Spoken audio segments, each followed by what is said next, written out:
Hello boys and girls, how are you? Fine, very good. बच्चों, आज होगी अपनी इलेक्ट्रोस्टैटिक की चौथी क्लास।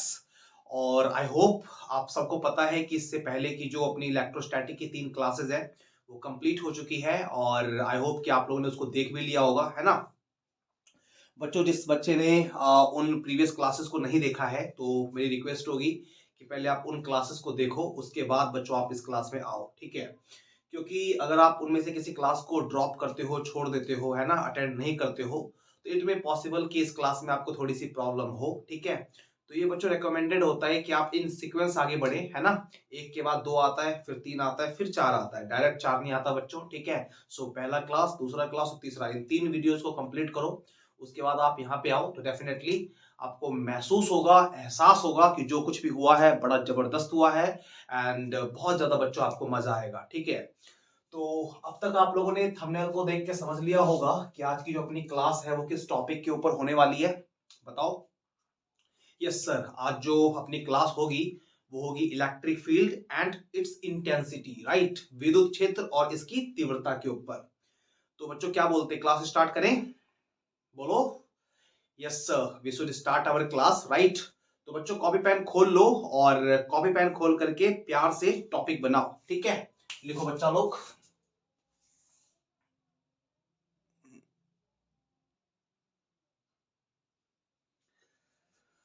नोट किया जाए बच्चों इसको।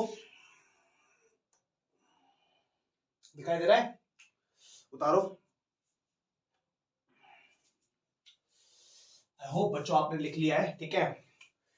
तो चलिए बच्चों शुरू करते हैं। टॉपिक का नाम है electric field and it's intensity, विद्युत क्षेत्र और इसकी तीव्रता। तो बच्चों अगर आपने लिख लिया है तो अभी 10 मिनट के लिए कॉपी पेन छोड़ दो, ठीक है? और जितनी बातें मैं यहाँ से आपको बता रहा हूँ बड़े ध्यान से सुनिए, ठीक है? अगर आप ध्यान से मेरी बात को सुनते हो तो ऐसा बच्चों कोई भी पॉइंट नहीं होगा जो मैंने यहाँ बताया और आपकी समझ में ना आए। डेफिनेटली आपकी समझ में आएगा बच्चों, आपकी नॉलेज बढ़ेगी, आपका कॉन्फिडेंस बूस्ट होगा बच्चों। और वही मेरा मकसद है कि आपकी नॉलेज बढ़े और आप कॉन्फिडेंट फील करें, ठीक है? चलिए देखो यहाँ पे। देखिए बच्चों, आपने क्लास 11 के अंदर ग्रेविटेशन नाम का एक चैप्टर पढ़ा होगा, ठीक है? क्लास 11 में आपने पढ़ा है ग्रेविटेशन को। ग्रेविटेशन नाम के चैप्टर को आपने बच्चों क्लास 9th के अंदर भी पढ़ा है, ठीक है? तो ग्रेविटेशन ग्रेविटेशन जो अपना चैप्टर था ना, उसमें एक टॉपिक था ग्रेविटेशनल फील्ड, है ना? ग्रेविटेशनल फील्ड मतलब बच्चों आपको क्लास 11 में ये पढ़ाया गया था कि कोई भी मास जो होता है ना, कोई भी मास, कोई भी द्रव्यमान जो होता है, उस द्रव्यमान के चारों तरफ एक सर्टेन एरिया होता है, एक सर्टेन स्पेस होता है, जिस स्पेस के अंदर इस द्रव्यमान का, इस मास का इफेक्ट होता है। आई मीन टू से इस मास के अराउंड ये पर्टिकुलर एरिया है, ओके? और अगर मैं इस एरिया के बाहर कोई दूसरा मास ला के रखूं, ठीक है? तो आपने पहली वीडियो जो में सुना था ना कि मास की वजह से ग्रेविटेशनल फोर्स लगता है, ये वाला मास इस वाले मास पे ग्रेविटेशन का फोर्स लगाएगा। बट बच्चों ये वाला मास इस वाले मास पर ग्रेविटेशन का फोर्स तभी लगाएगा जब ये वाला मास इस वाले मास के फील्ड के अंदर हो, यानी कि इसका जो फील्ड है ना, जिस फील्ड में इसका इफेक्ट है, अगर उसके अंदर ये रहेगा तो this mass will experience a type of gravitational force, okay? But बच्चों आपको दिखाई दे रहा है, ये तो बाहर है ना, तो इस पे कोई भी फोर्स नहीं लगेगा। तो आपको वहां बताया गया था कि मास के अराउंड जो फील्ड होता है, जिस फील्ड में मास का इफेक्ट होता है ना, उसको हम बोलते हैं ग्रेविटेशनल फील्ड। क्या नाम दिया था बच्चों उसको हमने? ग्रेविटेशनल फील्ड या फील्ड ऑफ ग्रेविटी, ठीक है? ऐसे हम नाम दे रहे थे। तो एक तो बच्चों आपने ये सुन रखा है पहले, ठीक है? उसके बाद क्लास 9 में आपने मैग्नेटिक फील्ड के बारे में कुछ चीजें सुनी है जो आपने वहां पर रीड किया होगा। मैग्नेट के बारे में क्या होता है तो आपने बच्चों पढ़ा है कि अपने पास कोई मैग्नेट है। मैग्नेट में कितने पोल होते हैं आप सबको पता है? 2 पोल होते हैं, एक नॉर्थ पोल होता है और दूसरा साउथ पोल होता है। तो बच्चों मैग्नेट जो होता है ना, आपको पता है मैग्नेट जो होता है वो किसी भी आयरन फीलिंग सबस्टांस को या किसी मैग्नेट को अपनी ओर अट्रैक्ट करता है, ठीक है? तो क्या लगता है बच्चों आपको कि मैग्नेट जहां पे होगा, क्या अगर मैग्नेट कहीं पे है तो कहीं पर, अगर यहाँ पे मैग्नेट रखा हुआ है तो इसके आसपास में कहीं पर भी किसी आयरन फीलिंग सबस्टांस को, किसी लोह पदार्थ को रख दो तो ये अट्रैक्ट कर लेगा? आप कहीं सर ऐसा थोड़ी हो सकता है। अगर ये है तो इसके चारों तरफ एक निश्चित क्षेत्र होगा, इसके चारों तरफ एक निश्चित क्षेत्र होगा जिस क्षेत्र में ये फोर्स अप्लाई करेगा या उन लोह पदार्थों को अपनी ओर खींच पाएगा। जैसे मैं बोलूंगा बच्चों, ये मान लेते हैं कि इस चुंबक के चारों तरफ ये जो क्षेत्र आपको दिखा रहा हूं मैं, ये वो क्षेत्र है जिस क्षेत्र में चुंबक का प्रभाव है। ठीक है, तो बच्चों चुंबक के चारों तरफ का जो ये क्षेत्र है ना जिसमें चुंबक का प्रभाव है, इसको हम क्या कहते हैं? चुंबकीय क्षेत्र।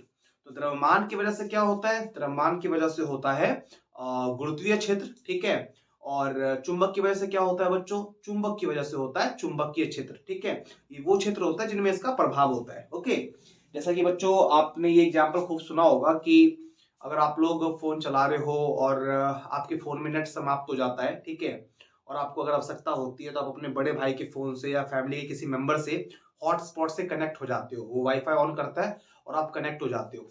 तो बच्चों क्या होता है, अगर आपके किसी भाई ने वाईफाई ऑन कर रखा है और आप उससे कनेक्ट हो, तो क्या लगता है कि जहां पे आपका भाई है आप उससे कितनी भी दूरी पर होगे तो उसका नेटवर्क आपको मिल जाएगा? बोलोगे बच्चों बिल्कुल नहीं, है ना। जिस फोन से आप कनेक्टेड हो, आप उस फोन के आसपास एक निश्चित क्षेत्र में रहोगे ना, तभी आपको प्रॉपर नेटवर्क मिलेगा, अदरवाइज नहीं मिलेगा। तो ये सब बच्चों काफी कॉमन थ्योरी होती है, मुझे ऐसा नहीं लगता कि इसमें कोई भी खास ऐसी कोई बात है जो चैलेंजिंग है। ठीक है, तो आपको याद रखनी है, जिस प्रकार मास के अराउंड द्रव्यमान के चारों तरफ ग्रेविटेशनल फील्ड होता है, जिस प्रकार मैग्नेट के अराउंड मैग्नेटिक फील्ड होता है, सिमिलरली बच्चों चार्ज के अराउंड जो फील्ड होता है उसको हम इलेक्ट्रिक फील्ड कहते हैं, विद्युत क्षेत्र कहते हैं। ठीक है, किसी आवेश के चारों ओर का वह क्षेत्र जिस क्षेत्र में आवेश का प्रभाव होता है। ठीक है, किसी आवेश के चारों ओर का वह क्षेत्र जिस क्षेत्र में आवेश का प्रभाव होता है। ठीक है, या फिर उस क्षेत्र में कोई अन्य आवेश एक प्रकार का बल अनुभव करता है, क्या कहलाता है बच्चों? विद्युत क्षेत्र कहलाता है, इलेक्ट्रिक फील्ड कहलाता है। फॉर एग्जांपल देखो आप यहाँ पे, जैसे बच्चों मैं बोल रहा हूँ कि ये अपने पास Q एक चार्ज है। ठीक है, तो ये जो Q चार्ज है ना, इसके अराउंड एक फील्ड होगा बच्चों, इसके अराउंड एक फील्ड होगा जिस फील्ड में इस चार्ज का इफेक्ट होगा। राइट, इस चार्ज का इफेक्ट होगा। आई मीन टू से, मैं अगर बच्चों कोई दूसरा चार्ज लेके आता हूँ, लेट से ये अपने पास Q0 चार्ज है ना। आप एक बात और याद रख सकते हो कि जिस चार्ज का फील्ड होता है उसको हम कहते हैं सोर्स चार्ज। क्या क्या कहते हैं बच्चों? सोर्स चार्ज, स्रोत आवेश। ठीक है, और जो आवेश, जो चार्ज हम बाहर से लेके आते हैं, जिस आवेश को लेके हम टेस्ट वगैरह कर रहे होते हैं, उसको हम जनरली टेस्ट चार्ज बोल देते हैं या परीक्षण आवेश बोल देते हैं। तो ये फील्ड किसका है? ये फील्ड इस वाले चार्ज का है कि इसका है? तो आप कहेंगे सर दिखाई तो दे रहा है, ये वाला जो फील्ड है ना वो इस वाले चार्ज का है, तो इसको हम बोलेंगे सोर्स चार्ज। तो बच्चों मुझे बताओ, ये सोर्स चार्ज है और ये इसका फील्ड है, और ये जो अपना टेस्ट चार्ज है ना, परीक्षण आवेश है, ये फील्ड के बाहर है, तो क्या इस पे कोई फोर्स लगेगा? आप कहेंगे सर ये जो चार्ज है ना वो इसके प्रभाव क्षेत्र से बाहर है, तो इसमें कोई फोर्स नहीं लगेगा। लेकिन अगर आप इसको अंदर लेके आते हो तो बताओ कोई फोर्स लगेगा?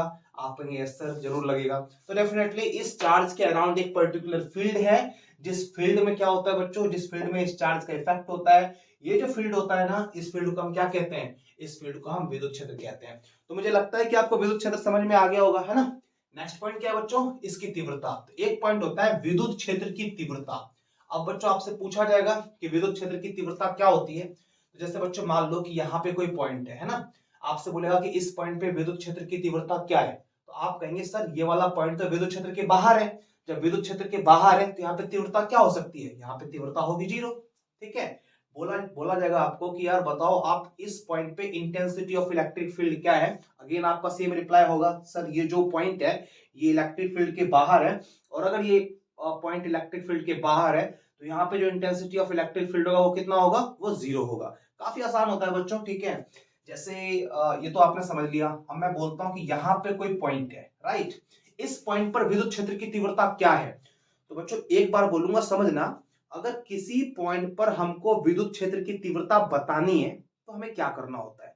आप याद रखें, इस पॉइंट पर अगर हमें इंटेंसिटी ऑफ इलेक्ट्रिक फील्ड बताना है ना, तो हम यहाँ पर 1 कूलाम का आवेश लाकर रख देंगे। ठीक है, जिस भी पॉइंट पर हमको इंटेंसिटी ऑफ इलेक्ट्रिक फील्ड बताना होता है, उस पॉइंट पर हम 1 कूलाम का चार्ज लाकर रख देते हैं।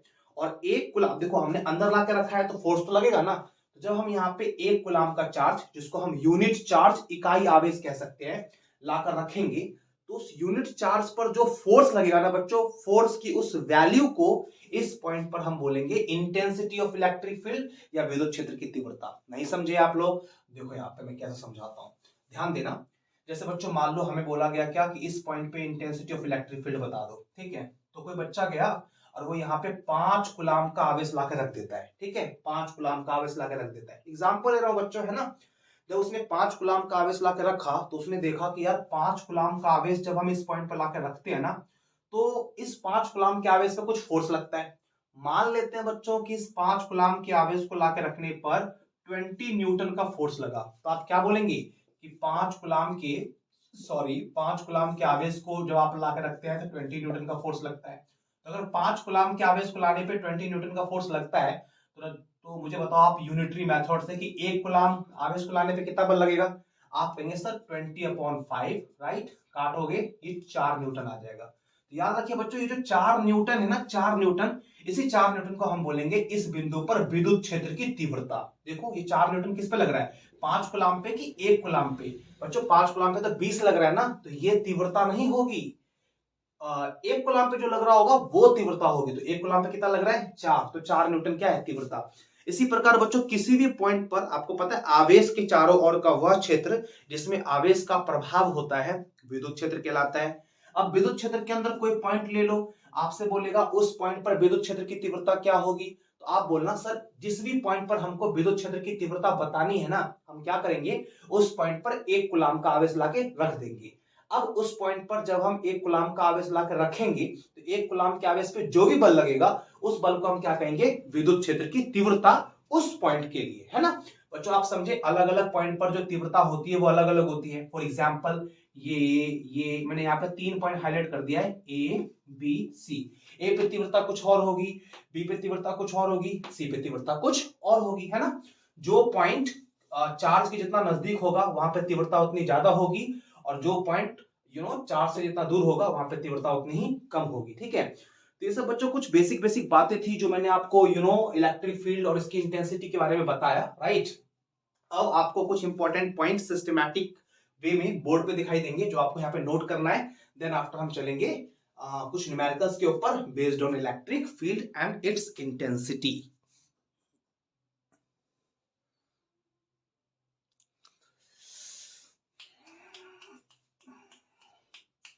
चलो बच्चों, जो दिखाई दे रहा है एक बार इसको रीड करो अच्छे से। बच्चों इस क्लास का जो अपना ऑब्जेक्टिव है वो यही है, ठीक है, कि जितने भी इंपॉर्टेंट पॉइंट होते हैं, है ना, आप बेसिकली ये बोल सकते हो कि मैं जो इन सीक्वेंस यहाँ पे पढ़ाने वाला हूँ, मैं आपको जो भी अपना +2 का सिलेबस है उसका आपको उसका जो है ना आपको मैं एक फाउंडेशन कोर्स करवा दूंगा, राइट। जो भी टॉपिक है उस टॉपिक को मैं ब्रीफली यहाँ पे एक बार समझाऊंगा, और ब्रीफली समझाने के बाद जो उसका क्रक्स है वो आपको बोर्ड पे दिखाई देगा, ठीक है। तो काफी ध्यान से बच्चों अटेंड करना है लेक्चर को, ठीक है। जो भी मैं पढ़ाऊंगा काफी इंपॉर्टेंट होगा आपके लिए। यहाँ पे रीड करो इसको बच्चों, यहाँ पे लिखा हुआ है the space around a charge, ठीक है, where its effect can be felt. किसी भी चार्ज के अराउंड वैसा क्षेत्र जहां पे इसका प्रभाव महसूस किया जाता है उसी को हम क्या कहते हैं, इलेक्ट्रिक फील्ड कहते हैं, विद्युत क्षेत्र कहते हैं। मैंने समझाया था आपको। अगले पॉइंट में बच्चों, किसी बिंदु पर विद्युत क्षेत्र की तीव्रता उस बिंदु पर इकाई परीक्षण आवेश पर लगने वाले बल के मान के बराबर होती है, ठीक है, ऐसा ही समझाया था मैंने आपको, ओके। तो इंटेंसिटी ऑफ इलेक्ट्रिक फील्ड जो होता है वो यूनिट चार्ज पे लगने वाले फोर्स के इक्वल होता है। बच्चों नेक्स्ट पॉइंट है कि जो विद्युत क्षेत्र की तीव्रता होती है उसको हम कैसे इंडिकेट करते हैं, तो उसको हम ई से इंडिकेट करते हैं, है ना। बच्चों आपको पता है बल को हम लोग एफ से इंडिकेट करते हैं, क्यों, क्योंकि बल का जो इंग्लिश होता है वो फोर्स होता है, पहला लेटर एफ, तो हम एफ से ही डिनोट कर लेते हैं। विद्युत क्षेत्र को इंग्लिश में हम इलेक्ट्रिक फील्ड कहते हैं, इलेक्ट्रिक फील्ड का पहला लेटर ई, इसलिए हम विद्युत क्षेत्र को कैसे इंडिकेट करते हैं, ई से सूचित किया जाता है ना। उसके बाद बच्चों नेक्स्ट एरो में मैंने कुछ चीजें मानी है ना, जैसे लेट माना कि Q0 परीक्षण आवेश पर लगने वाला बल। अगर हम Q0 परीक्षण आवेश को इलेक्ट्रिक फील्ड में लेके आए, ठीक है, तो Q0 परीक्षण आवेश पे लगने वाला बल F है। तो बच्चों अगर Q0 टेस्ट चार्ज पे F फोर्स लग रहा है तो बताओ इकाई, आपको पता है कि इसको हम क्या बोलते हैं, जो चीजें रिपीट होंगी ना उसको हम ऐसे जनरली दिखा देते हैं। तो इकाई परीक्षण आवेश पर लगने वाला बल क्या बोल सकते हैं इसको, F/Q0 ऑफकोर्स बोल सकते हैं बच्चों। अब बताओ किसी भी आवेश पे लगने वाला जो बल होता है वो विद्युत क्षेत्र की तीव्रता होता है, कि इकाई आवेश पे लगने वाला जो बल होता है वो विद्युत क्षेत्र की तीव्रता होता है। तो आपको बच्चों क्लियरली दिखाई दे रहा है कि इकाई आवेश पर जो लगने वाला बल होता है ना वो होता है विद्युत क्षेत्र की तीव्रता। तो इस हिसाब से ऊपर वाली लाइन जो है वो परिभाषा है विद्युत क्षेत्र की तीव्रता की, कि नीचे वाली लाइन, तो आप कहेंगे सर नीचे वाली लाइन परिभाषा है विद्युत क्षेत्र की तीव्रता को E से इंडिकेट करते हैं, इसलिए बाय डेफिनेशन E बराबर F बटे क्यू नॉट। तो एक छोटा सा बच्चों यहाँ पे फॉर्मूला हुआ E बराबर F बटे क्यू नॉट, याद रखना है E बराबर F बटे क्यू नॉट। चलो बच्चों इसको नोट करो, चलते हैं नेक्स्ट पेज पे एंड देखते हैं कुछ और इंपॉर्टेंट पॉइंट।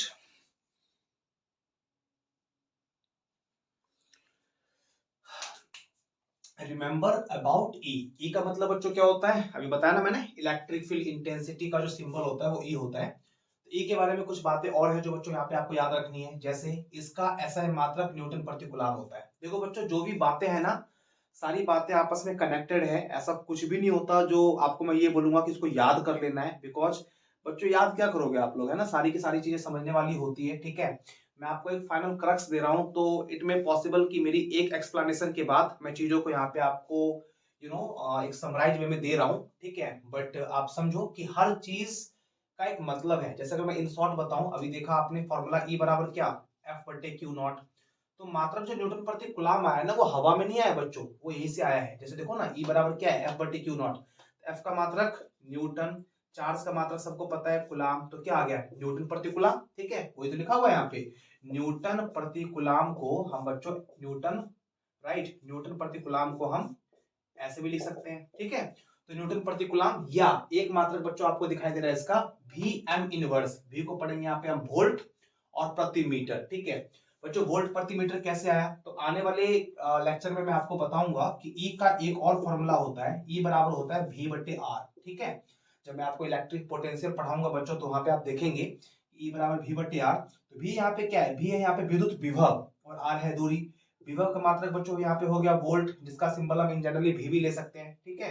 और आर दूरी है, जिसका मात्रक हो जाएगा मीटर, इसलिए हम क्या बोल रहे हैं, वोल्ट प्रति मीटर। तो याद रखना है आपको, विद्युत क्षेत्र की तीव्रता के दो मात्रक होते हैं, कौन कौन से, न्यूटन प्रति कूलम और दूसरा कौन सा हो गया बच्चों, वोल्ट प्रति मीटर। ओके, आगे है बच्चों इसका विमीय सूत्र एम एल टी पर पावर -3 ए पर पावर -1 होता है।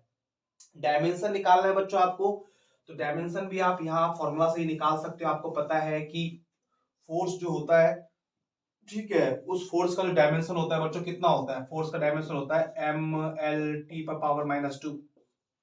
आता है ना सबको, बेसिक बेसिक बच्चों बातें डेफिनेटली आनी चाहिए आपको, और अगर नहीं आ रहा तो मैं बता ही रहा हूं। देखो एफ का क्या हो जाएगा एम एल टी पर पावर -2, और चार्ज आवेश का जो बीमा होता है, पहले लेक्चर में मैंने करवाया आपको, वो 80 होता है। इसी को बच्चों जब आप सॉल्व कर दोगे ना, तो आपको मिल जाएगा एम एल टी पर पावर -3 ए पर पावर -1। एक बात बच्चों और, कि कई बार आप देखोगे कि डायमेंशन में जहां पे हम ए लिखते हैं ना, कई बार ए की जगह पर आई भी लिखा रहता है। जैसे मान लो कि आप किसी एग्जाम में गए और ऑप्शन में दिया हुआ है कि जो डायमेंशन ऑफ इलेक्ट्रिक फील्ड है वो है एम एल टी पर पावर -3 आई पर पावर -1। तो आप देखो सारी चीजें वैसी की वैसी ही है, बस ए की जगह पे आई लिख दिया है। तो आपको कंफ्यूज नहीं होना, आप ए भी लिख सकते हो, आप आई भी लिख सकते हो, ठीक है। तो इसका विमेय सूत्र, किसका विमेय सूत्र, ई, इलेक्ट्रिक फील्ड इंटेंसिटी का जो डायमेंशनल फॉर्मूला होता है वो क्या होता है, एम एल टी पर पावर -3 ए पर पावर -1। और बच्चों इलेक्ट्रिक फील्ड एक कैसी क्वांटिटी है, इलेक्ट्रिक फील्ड एक वेक्टर क्वांटिटी है, ऑलराइट। तो जल्दी से बच्चों इसको नोट कर लो and let's see some other point related to intensity.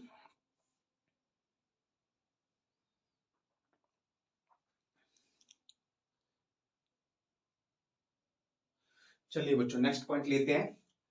बच्चों दिखाई दे रहा होगा आपको, बिंदु आवेश के कारण विद्युत क्षेत्र की तीव्रता का व्यंजक, ठीक है।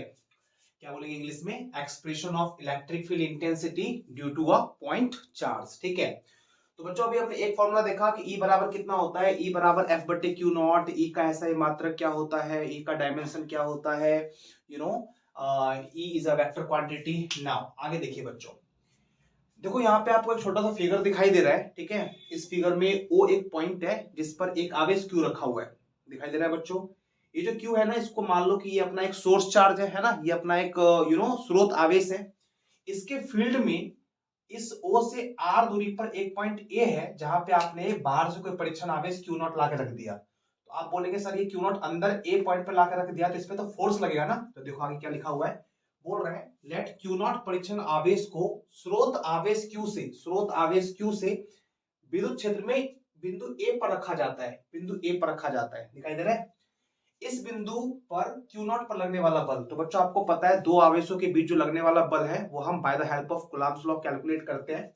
तो यहाँ पे by Coulomb's law we can say F बराबर क्या होता है 1/4πε0, बोलो बच्चों Q1 Q2 बट्टा R स्क्वायर। तो यहाँ पे ये Q1 हो जाएगा, ये Q2 हो जाएगा। और एक बात और बच्चों, ये जो हवा रखा, ये जो आवेश रखा हुआ है ना, ये हवा में रखा हुआ है, और हवा में रखा हो या निर्वात में रखा हो, आपको सबको पता है कि हम क्या पुट करते हैं 1/4πε0, ठीक है।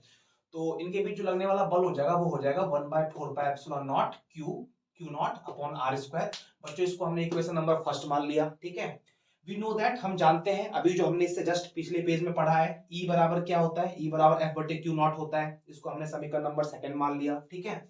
अब आप देखो F बराबर आपको ये वैल्यू दिखाई दे रही है और E बराबर F बटे क्यू नॉट। तो ये जो बच्चों आपको F दिखाई दे रहा है ना, F का ये मान है, ठीक है। इस F की जगह पर में इसकी जो ये वैल्यू है ये ला करके पुट कर दो। तो क्या बोलेंगे, फर्स्ट का मान सेकंड में रखने पर कि सेकंड का मान फर्स्ट में रखने पर? वेरी गुड, फर्स्ट का मान सेकंड में रखने पर। तो क्या बोलेंगे, इक्वेशन फर्स्ट का मान सेकंड में रखने पर जब आप ऐसा करते हो तो आपको मिलेगा E बराबर, अब जो F था ना, F की जगह पे हमने ये पूरी वैल्यू पुट कर दी। देखो 1/4πε0 क्यू नॉट बटे R square and whole upon, बट्टा में क्यू नॉट था, हमने क्यू नॉट लिख दिया, ठीक है। अब आपको पता है बच्चों क्यू नॉट के बट्टा में कुछ नहीं है, क्यू नॉट के बट्टा में कुछ नहीं है, जिसके बट्टा में 1 होगा। तो ये चीज ऐसी की ऐसी रहेंगी, और जो क्यू नॉट बट्टा 1 है ना घूम के ऊपर आ जाएगा। तो E बराबर 1/4πε0 क्यू नॉट बट्टा आर स्क्वायर, और बट्टा वाला जो क्यू नॉट था ना वो घूम के पलट के आ गया 1 बटे क्यू नॉट, ठीक है। अब आपको दिखाई दे रहा है बच्चों ये जो क्यू नॉट है और ये जो क्यू नॉट है, ये क्यू नॉट से क्यू नॉट हो जाएगा कैंसिल, राइट। अब जब ये क्यू नॉट से क्यू नॉट कैंसिल हो गया तो E बराबर क्या मिल जाएगा, E बराबर मिल जाएगा 1/4πε0, और ये रेस्ट क्या रह गया Q बटे आर स्क्वायर। तो बच्चों ये जो फॉर्मूला होता है ना, ये होता है intensity of electric field due to a point charge. I hope आपको समझ में डेफिनेटली आ गया होगा, है ना।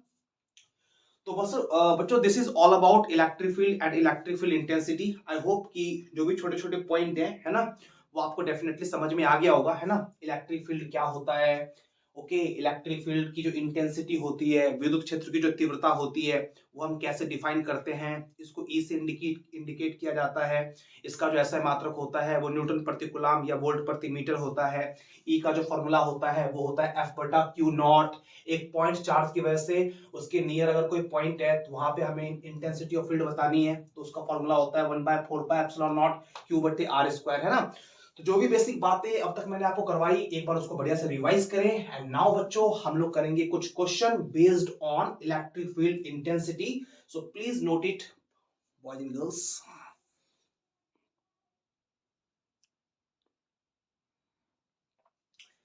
यस सर, आपके सामने है पहला क्वेश्चन इलेक्ट्रिक फील्ड के ऊपर। बच्चों ज्यादा छोटा तो नहीं हो गया, पढ़ दो एक बार। क्वेश्चन है, एक इलेक्ट्रॉन के कारण 1 मीटर की दूरी पर विद्युत क्षेत्र की तीव्रता ज्ञात करें, ठीक है। तो बच्चों electron is a point charge, उससे 1 मीटर की डिस्टेंस पे आपसे इलेक्ट्रिक फील्ड की इंटेंसिटी पूछी जा रही है। तो हम कुछ नहीं करेंगे बच्चों, डायरेक्ट फॉर्मूला अप्लाई करेंगे और सॉल्व कर देंगे इसको, ठीक है। देखो कैसे, इलेक्ट्रिक फील्ड E का जो बच्चों हमने अभी फॉर्मूला पढ़ा वो पढ़ा 1/4πε0 क्यू बटे आर स्क्वायर, क्या यही पढ़ा ना हम लोगों ने। चलिए पुट करते हैं इसको। तो इसमें आप क्या करो, जो चीजें आपको मालूम है वो रखो। आपको पता है 1/4πε0 का जो न्यूमेरिकल वैल्यू होता है वो होता है 9 × 10⁹, है ना। क्यू बच्चों, क्यू किसकी वजह से निकालना है, एक इलेक्ट्रॉन की वजह से, और दुनिया को पता है कि इलेक्ट्रॉन पे जो चार्ज होता है वो होता है 1.6 × 10⁻⁻19। देखो जो बच्चा इस वीडियो को देख रहा है और उसको अगर बेसिक बेसिक बातें नहीं आती तो बहुत ज्यादा तकलीफ की बात है ना। मैं एक्सपेक्ट करता हूं आपसे कि आपको बेसिक बेसिक बातें आती है ना। एंड डेफिनेटली बच्चों तब जब ये चौथी क्लास चल रही है और इससे पहले 3 वीडियोस ऑलरेडी अपलोड हो चुके हैं, है ना। तो आप कोई भी स्टूपिड बात ना करें कि आपको इलेक्ट्रॉन पे चार्ज नहीं पता, किसी कार्टून को ये नहीं पता कि यार इलेक्ट्रॉन नेगेटिव होता है कि पॉजिटिव होता है। These are very simple things, आपको डेफिनेटली आने चाहिए, ठीक है। ई का ये फॉर्मूला है, इसका मान हमने पुट किया 9 × 10⁻9, क्यू मतलब इलेक्ट्रॉन पे charge which is nothing but 1.6 × 10⁻⁻19। बट्टा में है बच्चों आर स्क्वायर, दूरी का स्क्वायर, कितने मीटर की दूरी पर, 1 मीटर की दूरी पर, तो बट्टा में 1 का स्क्वायर। बच्चों बट्टा में अगर 1 का स्क्वायर करेंगे तो वो तो 1 ही रहेगा ना, तो बट्टा में 1 का कोई मतलब होता नहीं है, चलो छोड़ दो यार, ठीक है। कुछ और होता तो लिखते हम। अब क्या करो, यहाँ पे ये रहा अपना ई, ठीक है, 16 को 9 से मल्टीप्लाई कर दो, तो आप कहेंगे सर 16 को 9 से मल्टीप्लाई करते हैं तो 16 निमा 144 सुना होगा आप लोगों ने, इसको इससे मल्टीप्लाई करने पे ये आ जाएगा, है ना। आगे देखो -19 और 9, बच्चों -19 में से 9 गया, राइट, तो आप देखेंगे सर ये -10 आ जाएगा। ओके, विद्युत क्षेत्र की तीव्रता का ऐसा मात्रक होता है न्यूटन प्रति कूलम। तो पहला बहुत ही हलवा क्वेश्चन जो आपको दिखाई दिया, और आई होप कैसे किया मैंने आपको डेफिनेटली समझ में आया होगा, ठीक है बच्चों। अगर आ गया तो अगला क्वेश्चन आपको दिखाई देगा, ठीक है, और अगर समझ में आया है तो करके दिखाओ, ठीक है। Next question is on board. Question पढ़ो बच्चों। क्वेश्चन है, एक अल्फा कण के कारण, बच्चों अब की बार दूरी हो गया 2 मीटर, एक अल्फा कण के कारण 2 मीटर की दूरी पर विद्युत क्षेत्र की तीव्रता ज्ञात करें। आराम से क्वेश्चन हो जाएगा। अगर आपको पता चल जाए कि अल्फा पार्टिकल पे कितना चार्ज होता है, तो सारे बच्चों को याद रखना है कि अल्फा पार्टिकल जो होता है ना वो हीलियम के इक्विवेलेंट होता है। और आप याद रखो कि अल्फा पार्टिकल पॉजिटिव होता है नेचर में, और अल्फा पार्टिकल पे जो चार्ज होता है वो होता है 3.2 इंटू 10⁻⁹। इलेक्ट्रॉन पे आवेश 1.6 इंटू 10⁻⁹, और अल्फा पार्टिकल पे चार्ज 3.2 इंटू 10⁻⁹। बाकी चीजें बच्चों सेम है। आंसर बताओ। तो बच्चों इसको सॉल्व कर लेना, और सॉल्व करने के बाद जो आंसर आए प्लीज आप बताइए कितना होगा, ठीक है। हम चलते हैं अगले क्वेश्चन पे, question number 3। Third question is, पढ़ो बच्चों। क्वेश्चन है 5 गुने 10⁻⁻4 कूलम आवेश पर, ठीक है, 5 इंटू 10⁻⁻4 कूलम आवेश पर 2.25 न्यूटन का एक बल लगता है। पूछ रहा है आपसे विद्युत क्षेत्र की तीव्रता ज्ञात करें। अगेन बच्चों वेरी हलवा क्वेश्चन। आपको पता है ये बल की वैल्यू है, यानी कि एफ का मान दिया हुआ है सर, ये आवेश का मान है, यानी कि ये क्यू या परीक्षण आवेश पे बल लगता है ना, ये क्यू नॉट का मान दिया हुआ है। और विद्युत क्षेत्र की तीव्रता पूछ रही है, यानी आपसे ई पूछा जा रहा है। तो आप सबको पता है ई बराबर क्या होता है, ई बराबर होता है एफ अपॉन क्यू नॉट, ठीक है। इनकी वैल्यूज को अगर आप पुट करें, ठीक है, तो एफ का मान कितना है 2.25, क्यू नॉट का मान बच्चों 5 इंटू, क्वेश्चन ईजी है बच्चों, जल्दी से कर रहा हूं मैं, है ना, ऐसे क्वेश्चन में क्या टाइम लेना यार। तो ठीक है, हमने पुट कर दिया, इसको काट दो आप, E इज इक्वल टू 2.25 बट्टा में 5 एज इट इज रहेगा, आप समझते हैं इस बात को। और बच्चों ये जो 10⁻⁻4 है ना, जब ये ऊपर जाएगा तो ये प्लस में जाएगा, आपको पता है ना। प्लस में रहेगा तो ऊपर जाने पे माइनस हो जाता है, और माइनस में रहेगा तो पावर ऊपर जाने पे प्लस में हो जाता है। तो -4 था, ये चला गया। अब ये पॉइंट काट दोगे तो आपको पता है, पॉइंट काटोगे तो बट्टा में 100 आएगा। 100 को क्या लिखते हो आप, 10⁻2, ठीक है। अब 5 को काटो इससे, तो बच्चों काट के देखना, आप काटोगे तो 45 बार में कटेगा, 5 चौक 20, 2 बचा 25, 25 25, है ना। एंड तो 5 को 225 से काटा, 45 आया, 10⁻4 था। अब इस 10⁻2 को ऊपर लेके जाएगा तो ये माइनस में जाएगा, 10⁻4 में से 10⁻2 गया, कर लेना यार, ये आ जाएगा 10⁻2, ठीक है। और मात्रा दुनिया जानती है न्यूटन प्रति कूलम, ठीक है बच्चों। तो अगेन बहुत आसान क्वेश्चन था। एंड इसी तरह का क्वेश्चन नंबर 4 है जिसे आपको ट्राई करना है, ठीक है, करो।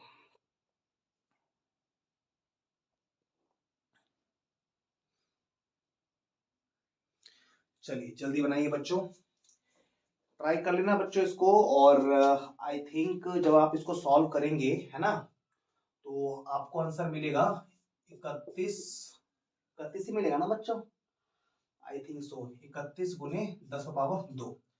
अगर ऐसा कुछ आता है तो आई थिंक यही आंसर होना चाहिए, बना के देखो बच्चों, ठीक है। तो ऑलराइट बॉयज एंड गर्ल्स, कुल मिला के 4 क्वेश्चन हो चुके हैं। और जैसा कि आप सोच रहे होंगे कि सर सवाल तो काफी सिंपल है, ठीक है। अब चलते हैं हम लोग थोड़े से बढ़िया क्वेश्चन की ओर, है ना। तो अब देखिएगा बच्चों, आपको question number 5, you have to try this question. तो इस क्वेश्चन को पढ़ो बच्चों, है ना। देखो मैं पढ़ देता हूं आपके लिए। क्वेश्चन है, दो बिंदु आवेश, बच्चों ये लिखा हुआ है 3 माइक्रो कूलम, समझना ऐसे लिखा होता है, इसको माइक्रो पढ़ते हैं, ठीक है। और आपको शायद पता होगा कि माइक्रो को देखो आवेश का ऐसा मात्र कूलम होता है, तो माइक्रो में हो या फिर किसी अदर यूनिट्स में हो तो हमें उसमें नहीं पुट करते, हम बेसिकली कूलम में पहले कन्वर्ट करते हैं, और कूलम में जो वैल्यू होती है ना उसको यूज करके बच्चों हम सॉल्व करते हैं क्वेश्चन को, ठीक है। तो माइक्रो को अपने एसआई में लेके आने के लिए हम 10⁻⁻6 से मल्टीप्लाई करते हैं। आपको पता होगा कि नैनो को कन्वर्ट करने के लिए ऐसे पढ़ेंगे, माइक्रो ये होता है नैनो, इसके लिए 10⁻⁹ से मल्टीप्लाई करते हैं। एक होता है पीको, पीको के लिए हम 10⁻⁻12 से मल्टीप्लाई करते हैं, है ना बच्चों। क्लास 9 क्लास 8 9 में एनसीईआरटी की एनसीईआरटी किताबों में टेबल बना के दिया रहता है, ठीक है। 10⁻⁻6 10⁻�9 10⁻12 है ना, पढ़ेंगे। एक होता है फेम2, ये होता है 10⁻15, ठीक है। तो कुछ बेसिक बेसिक बातें हैं, याद रखना, ठीक है। यहाँ तो हमें माइक्रो यूज करना है। तो दो बिंदु आवेश है, एक 3 माइक्रोकुलाम का है, दूसरा नेगेटिव है -3 माइक्रोकुलाम का। कहाँ पे है? निर्वात में है। कितने डिस्टेंस पे है? 0.2 मीटर की दूरी पर है ना। दूरी मीटर में दिया हुआ है, कोई दिक्कत नहीं है। तो यहाँ पे दो बातें आपसे पूछी है। पहली बात, दोनों आवेशों को मिलाने वाली रेखा के मध्य बिंदु पर विद्युत क्षेत्र की तीव्रता बताएं, ठीक है। दूसरा बोल रहा है यदि 1.5 इंटू 10⁻⁹ कूलाम का आवेश इस मिडिल पॉइंट पर लाकर रखें तो उस पर कितना फोर्स लगेगा, ठीक है। तो मेरे ख्याल से बच्चों आप लोग को वीडियो को करना चाहिए पॉज एंड एक बार खुद से इस क्वेश्चन को बनाने की करनी चाहिए कोशिश, ठीक है। अगर बनेगा तो एज यू नो आपका कॉन्फिडेंस बढ़ेगा, नहीं तो मैं तो आपको सिखाऊंगा ये क्वेश्चन, ठीक है। चलिए पॉज करो, ट्राई करो। Okay, I hope you have tried the question, आपने इसको बनाने की कोशिश करी होगी, ठीक है। और जो भी आपका बच्चों आंसर आया है उस आंसर की हम पुष्टि करेंगे इस सवाल को बनाने के बाद कि क्या करना होता है, ठीक है। देखो बच्चों यहाँ पे ध्यान देना, ठीक है। सुनो बच्चों, पहले एक छोटा सा फिगर बना लो यार, जो भी गिवन कंडीशंस है। जैसे 3 माइक्रोकुलाम और -3 माइक्रोकुलाम का आवेश है ना, चलो यहाँ पे फिगर बना लेते हैं। देखो ये रहा अपना, सॉरी ये रहा अपना एक मिनट बच्चों, है ना, ये रहा अपना 3 माइक्रोकुलाम, ठीक है, 3 माइक्रोकुलाम। और एक दूसरा चार्ज है अपना -3 माइक्रोकुलाम, ठीक है। और ये है इनको मिलाने वाली रेखा, ठीक है, रेखा। और आपको पता है इनके बीच का जो डिस्टेंस है वो डिस्टेंस दिया हुआ है 0.2 मीटर। कोई डाउट नहीं होना चाहिए बच्चों, आपको दिखाई दे रहा होगा अच्छे से, है ना, 0.2 मीटर। मिडिल पॉइंट का मतलब क्या होता है बच्चों? मिडिल पॉइंट का मतलब इसके बीच का बिंदु। तो आई थिंक इसके बीच में जो बिंदु होगा ना, इसके बीच में ये वाला पॉइंट हो जाएगा, जिसको मैंने यहाँ पे हाईलाइट किया है, दिखाई दे रहा होगा, ठीक है। तो बच्चों मिडिल पॉइंट का मतलब क्या होता है? अगर ये पूरा डिस्टेंस 10 है तो यहाँ से 5, यहाँ से 5। अगर ये पूरा डिस्टेंस 6 है तो यहाँ से 3, यहाँ से 3। अगर ये पूरा डिस्टेंस 0.2 है तो यहाँ से 0.1, यहाँ से 0.1। ये अपना मिडिल पॉइंट है। तो मिडिल पॉइंट पर आपको इंटेंसिटी ऑफ इलेक्ट्रिक फील्ड बतानी है, पार्ट 1 है क्वेश्चन का। और पार्ट 2 है क्वेश्चन का कि अगर ये पर्टिकुलर वैल्यू का एक चार्ज इस पर्टिकुलर पॉइंट, इस मिडिल पॉइंट पर लाके हम रख दें तो कितना फोर्स ये चार्ज एक्सपीरियंस करेगा, है ना। चलो सॉल्व करते हैं क्या। देखो बच्चों यहाँ पे मैं क्वेश्चन को सॉल्व करने से पहले एक छोटी सी बात आपको और बता दूं जो आपको डेफिनेटली दिमाग में रखनी है। अपना जो बच्चों अगला क्लास आएगा, मे भी देखो मैं आपको नेक्स्ट क्लास में इलेक्ट्रिक डायपोल के बारे में कुछ बातें बताऊंगा, ठीक है। बट एक टॉपिक होता है इलेक्ट्रिक फोर्स लाइन, विद्युत बल रेखा, ठीक है। देखो अगर सफिशिएंट टाइम होता है तो मैं उसकी वीडियो अलग से लेके आऊंगा जहां पे मैं आपको समझाऊंगा कि इलेक्ट्रिक फोर्स लाइन क्या होता है और उसकी कौन कौन सी इंपॉर्टेंट प्रॉपर्टीज होती है, ठीक है। और जो टॉपिक पूरा थ्योरेटिकल है, देखते हैं कि कर पाते हैं कि नहीं, है ना। तो वहां पे आप पढ़ेंगे कि विद्युत बल रेखा प्लस से स्टार्ट होती है, धनावेश से शुरू होती है और ऋणावेश पे आकर टर्मिनेट हो जाती है ना। Electric force line starts from positive charge and terminate on negative charge और इंफिनिटी। बच्चों प्लस से स्टार्ट होगा, और तब तक चलता रहेगा जब तक रास्ते में इंफिनिटी ना रास्ते में नेगेटिव ना मिल जाए। प्लस से स्टार्ट हुआ तब तक चलता रहेगा जब तक रास्ते में नेगेटिव चार्ज ना मिल जाए। जैसे नेगेटिव मिलेगा ये टर्मिनेट हो जाएगा, समाप्त हो जाएगा। बच्चों अगर नेगेटिव नहीं मिला तो ये अनंत काल तक चलता रहेगा। इसीलिए कहते हैं धनावेश से शुरू होती है और ऋणावेश या अनंत पर जाकर समाप्त हो जाती है। तो याद रखना बच्चों, प्लस से निकलती है माइनस पर आती है, प्लस से निकलती है माइनस पर आती है, यानी ड्यू टू पॉजिटिव चार्ज जो इलेक्ट्रिक फील्ड होगा वो इससे आउटवर्ड होगा and due to negative charge जो इलेक्ट्रिक फील्ड होगा वो इसके इनवर्ड होगा। प्लस से बाहर जा रहा होगा और नेगेटिव की ओर आ रहा होगा। ये छोटा सा पॉइंट आप याद रखेंगे, ठीक है, बिकॉज इन पॉइंट्स की आवश्यकता आपको बार बार पड़ सकती है जब आप इलेक्ट्रिक फील्ड के क्वेश्चंस को लगा रहे होंगे, ठीक है। आइए देखो बच्चों, इस पॉइंट पे हमको इंटेंसिटी बतानी है। तो ये मिडिल पॉइंट है अपना, इस मिडिल पॉइंट पर अगर हमें इंटेंसिटी बतानी है तो इस पॉइंट पर इंटेंसिटी इस चार्ज की वजह से भी कुछ ना कुछ होगी, इस आवेश की वजह से कुछ ना कुछ तीव्रता होगी और इस आवेश की वजह से भी कुछ ना कुछ तीव्रता होगी। विद्युत क्षेत्र एक सदिश राशि है तो इसमें दिशा भी होगी। तो एक बार दिशा को हम डिटरमाइन कर लेते हैं। आप कहेंगे सर इस चार्ज की वजह से इस पॉइंट पे इंटेंसिटी क्या हो सकती है, तो ये एक पॉजिटिव चार्ज है। अब मुझे बताओ पॉजिटिव चार्ज है और इसकी वजह से मुझे यहाँ पे इंटेंसिटी, यहाँ पे इलेक्ट्रिक फील्ड कैलकुलेट करना है, तो ये पॉजिटिव चार्ज है। इस पॉजिटिव चार्ज की वजह से यहाँ पे जो इलेक्ट्रिक फील्ड का डायरेक्शन होगा वो ऐसे होगा कि वो ऐसे होगा। बताओ बच्चों, वो ऐसे होगा कि वो ऐसे होगा। आप कहेंगे सर ये प्लस है, तो प्लस से तो निकलता है ना, ऐसे का मतलब हो गया प्लस पे आना, तो प्लस पे आता थोड़ी है, प्लस से स्टार्ट होता है, प्लस से निकलता है। तो ये पॉजिटिव चार्ज है, इसकी वजह से इलेक्ट्रिक फील्ड ऐसे होगा, राइट। तो due to this positive charge यहाँ पे जो इंटेंसिटी है वो इधर की ओर, इधर की ओर कि इधर की ओर, आप कहेंगे सर इधर की ओर होगी, है ना। तो एक एरो यहाँ पे मार्क कर दो और नाम दे दो बच्चों इसका ऐसे E1, ठीक है। E1 दिखाई दे रहा है आपको प्रॉपर्ली, हाँ दिखाई दे रहा है E1, ओके। तो बच्चों ये जो E1 है ना, जिसका डायरेक्शन आपने इधर दिखाया है, वो ड्यू टू ये वाला चार्ज है, ठीक है। अब बच्चों इसी पॉइंट पर इस नेगेटिव चार्ज की वजह से जो इलेक्ट्रिक फील्ड हम निकालेंगे उसकी डायरेक्शन क्या होगी। आप कहेंगे सर इस आवेश की वजह से यहां पर विद्युत क्षेत्र की दिशा तो नेगेटिव पर आती है कि नेगेटिव से जाती है, अभी सिखाया मैंने, नेगेटिव पर आती है। तो अगर नेगेटिव पे आती है तो इस पॉइंट पर दिशा इधर की ओर होगी कि इधर ही की ओर होगी। आप कहेंगे सर इधर की ओर ही होगी, इसका मतलब due to this positive charge इस पॉइंट पर डायरेक्शन इधर की ओर, and due to this negative charge इस पॉइंट पे डायरेक्शन इधर ही की ओर। अगर ये पॉजिटिव होता तो इस पॉइंट पे डायरेक्शन इधर की ओर होता। आई होप मेरी बात को आप बड़े ध्यान से सुन रहे हैं। अगर आपका ध्यान थोड़ा भी बच्चों भटका ना तो बेटा बहुत प्रॉब्लम हो जाएगी, ठीक है। ध्यान से सुनो। तो this E1 is due to discharge and we will indicate this E2 and this E2 is due to negative -3, okay. क्या नाम दिया मैंने इसको यार, इसका नाम दिया मैंने E2, यानी कि दोनों आवेशों की वजह से इस पॉइंट पे जो डायरेक्शन होगा वो यही होगा। अब बताओ सेम डायरेक्शन में जोड़ते हैं घटाते हैं बच्चों, सेम दिशा में, वेरी गुड, जोड़ देते हैं। और घटाते कब है, जब ये अपोजिट डायरेक्शन में हो। जैसे बच्चों यहाँ पे ये प्लस में, और अगर ये भी प्लस में होता तो इसकी वजह से यहाँ पे इंटेंसिटी इधर होती और इसकी वजह से यहाँ पे इंटेंसिटी इधर होती, तो दोनों अपोजिट हो जाता ना, तो नेट निकालने के लिए हम घटा देते हैं, बट हमारी मजबूरी है बच्चों, हमें यहाँ पे जोड़ना पड़ेगा। तो हम डायरेक्ट करेंगे, ठीक है। हमें तीव्रता बतानी है विद्युत क्षेत्र की, तो हम बोल देंगे सॉल्यूशन E।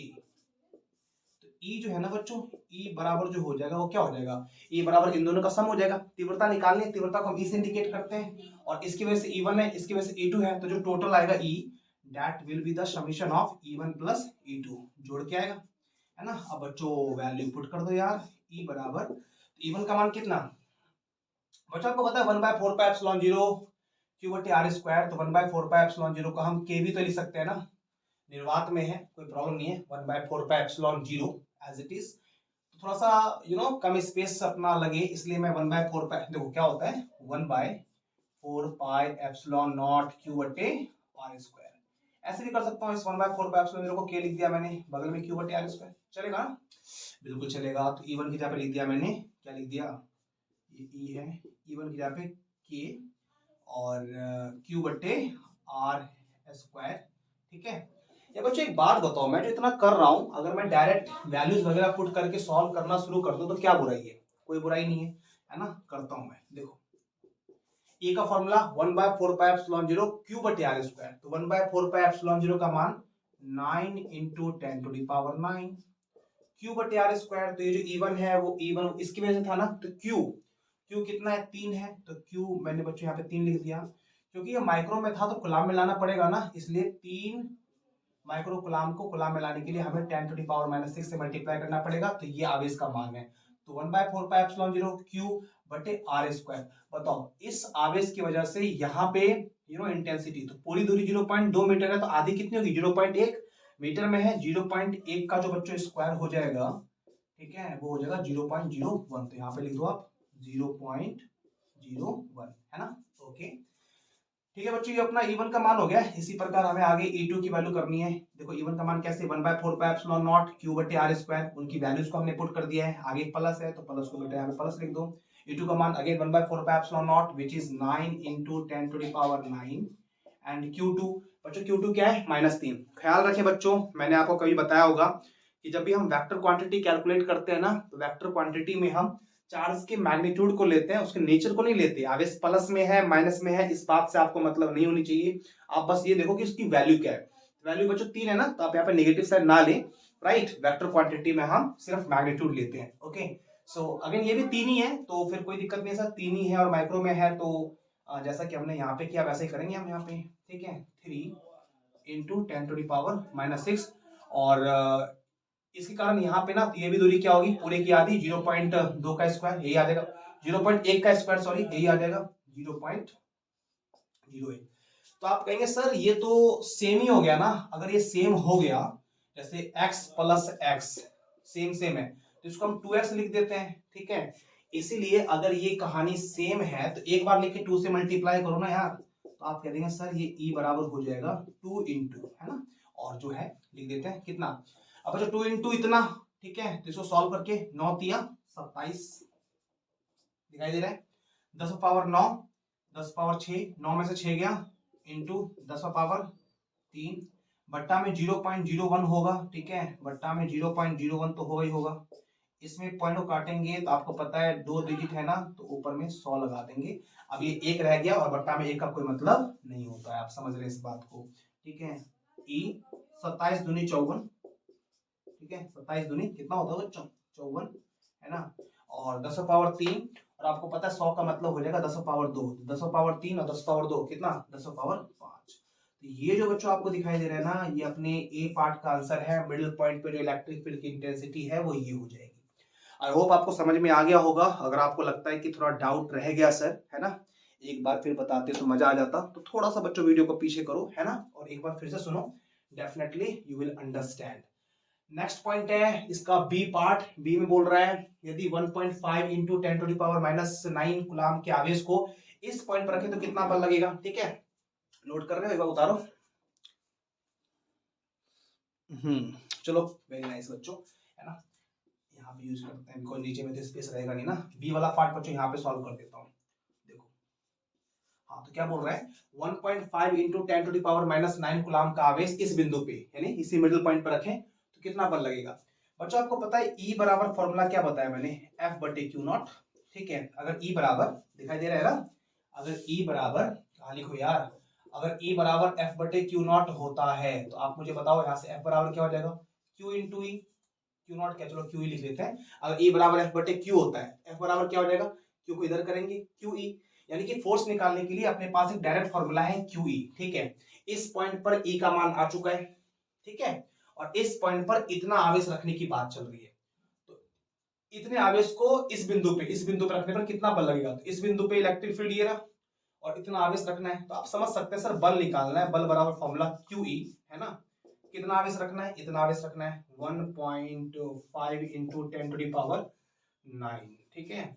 बच्चों यहाँ लाइट की फ्लैश आपको डिस्टर्ब कर रही है क्या, हाँ मे बी आगे थोड़ा सा जब हम मान पुट करेंगे ना, थोड़ा सा इधर ही लेके लिख लेते हैं, एक सेकेंड बच्चों, ठीक है। बच्चों करेंगे लाइटिंग की अच्छी व्यवस्था करेंगे, अपने चैनल पे इतनी फैसिलिटी जरूर लेके आएंगे कि आपको पढ़ने में कोई दिक्कत ना हो, ठीक है।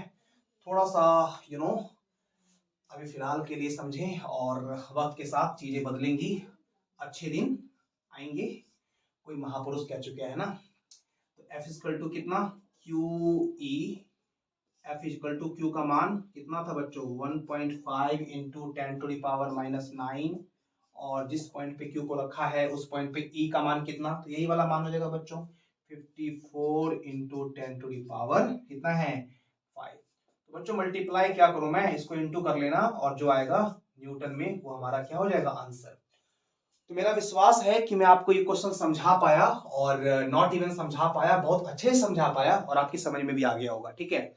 चलिए अगर आपको इस सवाल समझ में आ गया है तो जल्दी से इसको उतार लो, और एक ऐसा ही मिलता जुलता आपको क्वेश्चन दिखाई देगा जो आपको अभी राइट नाउ अटेम्प्ट करना है। Okay, question number 6।